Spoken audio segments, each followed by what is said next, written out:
The year is 2025. Donald J. Trump, back in the Oval Office after a tumultuous 4 years, has embarked on a campaign of retribution. This time his targets are not political rivals or foreign adversaries, but the very institutions that once stood as pillars of American democracy: elite law firms, prestigious universities, and powerful media organizations. This is the story of the Great Grovel, a systematic effort to silence dissent, punish perceived enemies, and bend America's most influential players to the will of one man. Trump's return to power, fueled by a potent mix of economic anxiety and cultural resentment, has emboldened him. He feels vindicated, convinced that his critics were wrong and his methods justified. This time he is determined to settle old scores and ensure that any institution that dared to question his authority falls in line. The strategy is simple, yet effective.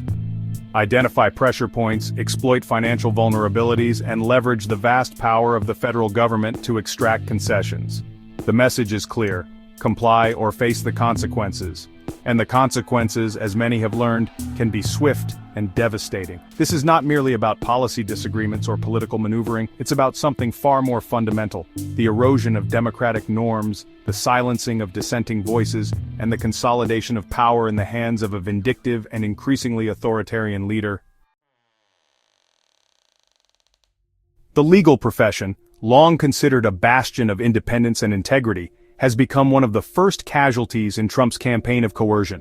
Prominent law firms, once eager to represent corporate giants and defend the powerful, are now lining up to pledge allegiance to the administration, often at the expense of their own principles.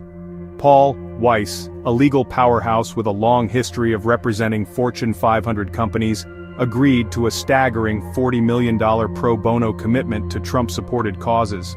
The firm's chairman, Brad Karp, argued that the decision was driven by a need to protect the interests of our clients and our firm in the face of potential retaliation.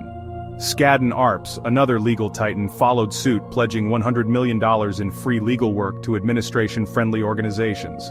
The message was clear: defiance is not an option. Those who refuse to play ball risk being frozen out of lucrative government contracts, targeted by regulatory investigations, or publicly shamed by the president and his allies. While some firms have chosen to resist, their defiance comes at a steep price.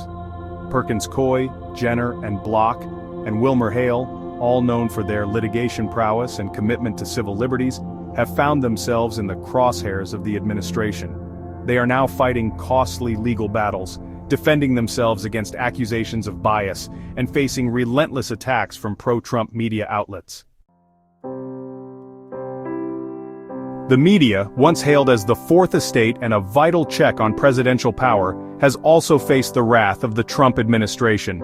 News organizations, already grappling with a declining business model and facing accusations of bias from both sides of the political spectrum, have found themselves caught in a vice. ABC News, facing a potentially ruinous defamation lawsuit filed by the Trump campaign, opted for a quiet settlement. The network agreed to pay $15 million, a sum that would be directed to the Donald J. Trump Presidential Library, effectively silencing a critical voice and setting a dangerous precedent for other media outlets. CBS News, facing a similar lawsuit, is widely expected to follow suit, choosing financial expediency over journalistic integrity. Meanwhile, newspapers like The Washington Post and The Los Angeles Times, now owned by billionaires with close ties to the administration, have seen their editorial stance soften, their coverage of the White House become noticeably less critical. The chilling effect of these actions is undeniable.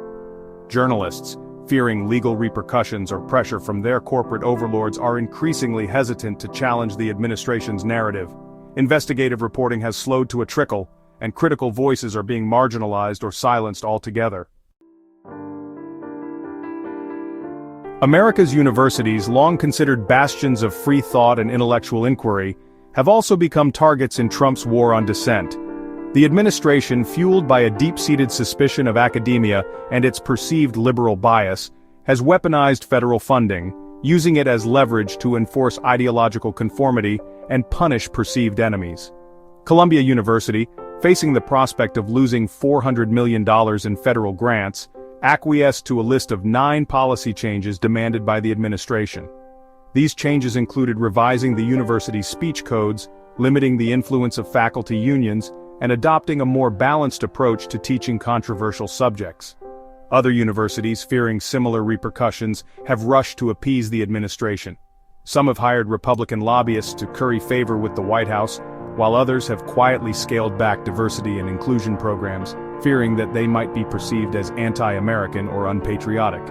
The University of California, Berkeley, once a hotbed of student activism, complied with a subpoena demanding the personal information of faculty members who had participated in anti-Trump protests.